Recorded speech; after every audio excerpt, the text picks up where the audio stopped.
একদিনের ঘটনা, আলী রাদিয়াল্লাহু তাআলা আনহু রোজা রয়েছে, ইফতার করার জন্য বলছে।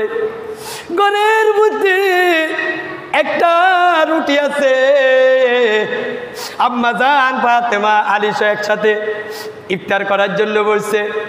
ইফতার করা মাত্রই যখন পানি মুখে দিয়েছে, রুটি মুখে দিবে, একটা ফকির আসে বলতে আছে, আলী রে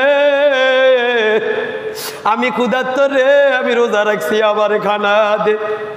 আলী ডাক দিয়ে বলে, ফাতেমা রে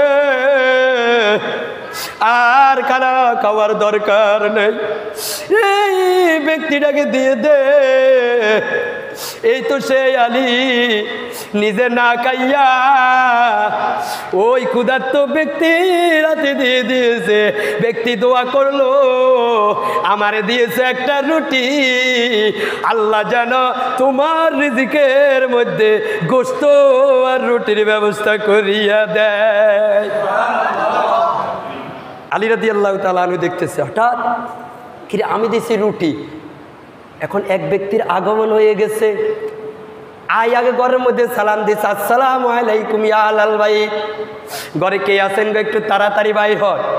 আলী রাদিয়াল্লাহু তাআলা আনহু বাইর হয়েছে।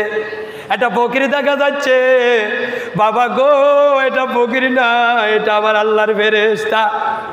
ডাক দিয়ে বলে, আলী রে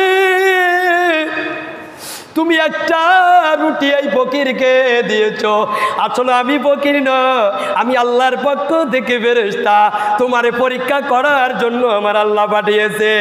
আল্লাহ খুশি হয়ে গেছে, তুমি একটা রুটি আল্লাহর রাস্তায় দান করেছ, আল্লাহ খুশি হইয়া জান্নাত থেকে গোশত আর রুটি তোমার জন্য হাদিয়া পাঠাইছে।